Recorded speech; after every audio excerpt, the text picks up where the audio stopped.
কৃষক বন্ধুর রবি মরশুমের টাকা নিয়ে একটা চিন্তা তো চলছেই, তাই না? টাকা ছাড়া হয়েছে কিন্তু অনেকের অ্যাকাউন্টে এখনও ঢোকেনি। তো কেন এই দেরি, আর স্ট্যাটাসটাই বা কীভাবে চেক করা যাবে? চলুন আজ এই পুরো ব্যাপারটা একটু সহজ করে বুঝে নেওয়া যাক। হ্যাঁ, এটাই তো এখন সবথেকে বড় প্রশ্ন, তাই না?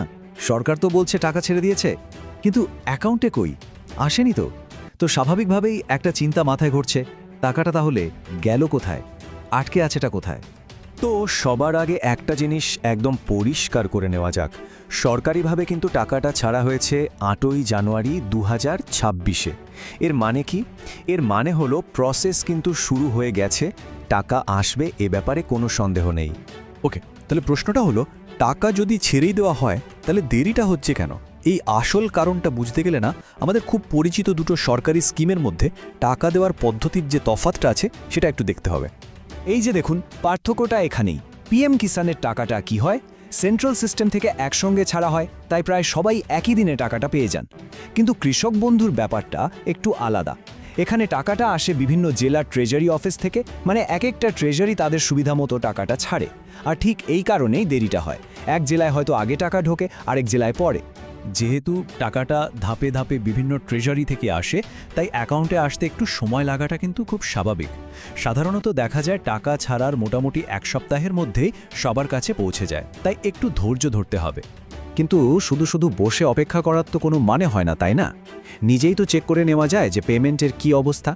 চলুন এবার সেটাই দেখি, কিভাবে খুব সহজে ঘরে বসেই অনলাইনেই স্ট্যাটাসটা দেখে নেওয়া যাবে। প্রসেসটা কিন্তু একদম সহজ।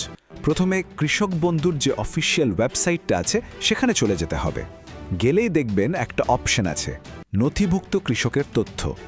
ওটাতে ক্লিক করতে হবে। এরপর নিজের ভোটার কার্ড বা অন্য কোনো আইডি সিলেক্ট করার অপশন আসবে। আইডি নম্বরটা বসিয়ে স্ক্রিনে যে কোডটা বা ক্যাপচাটা দেখাবে সেটা দিয়ে সার্চ বাটন একটা ক্লিক, ব্যাস। সার্চ তো করা হলো, এবার একটা স্টেটাস দেখাবে। কিন্তু সেই স্টেটাসে যা লেখা আছে তার আসল মানেটা কি? চলুন এবার সবচেয়ে জরুরি বিষয়টা জেনে নিই, মানে কোন লেখাটা দেখলে বোঝা যাবে যে টাকা আসছেই। এই যে দেখুন, ঠিক এই লেখাটা খেয়াল করতে হবে, ট্রানজ্যাকশন স্টেটাস অ্যাকাউন্ট ভ্যালিড। যদি এই লেখাটা স্টেটাসে দেখায় তাহলে আর কিচ্ছু ভাবার নেই, ধরে নিতে হবে সব চিন্তা শেষ। এটাই হলো আসল গুড নিউজ। তো এই অ্যাকাউন্ট ভ্যালিড কথাটার মানে কি? এর মানেটা খুব সহজ।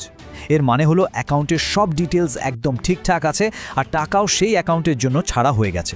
হয়তো একটু দেরি হচ্ছে, কিন্তু টাকা যে ঢুকবে সেটা একেবারে পাকা।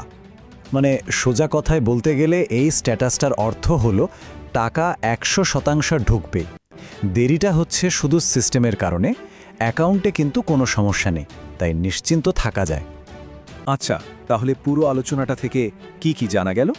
চলুন সবচেয়ে জরুরি পয়েন্টগুলো একবার ঝটপট মনে করে নিই। এই কয়েকটা জিনিস মাথায় রাখলেই কিন্তু আর কোনো কনফিউশন থাকবে না। প্রথমত, টাকা ছাড়া হয়েছে 8ই জানুয়ারি। দ্বিতীয়ত, ট্রেজারি সিস্টেমের জন্য দেরি হওয়াটা খুবই স্বাভাবিক একটা ব্যাপার।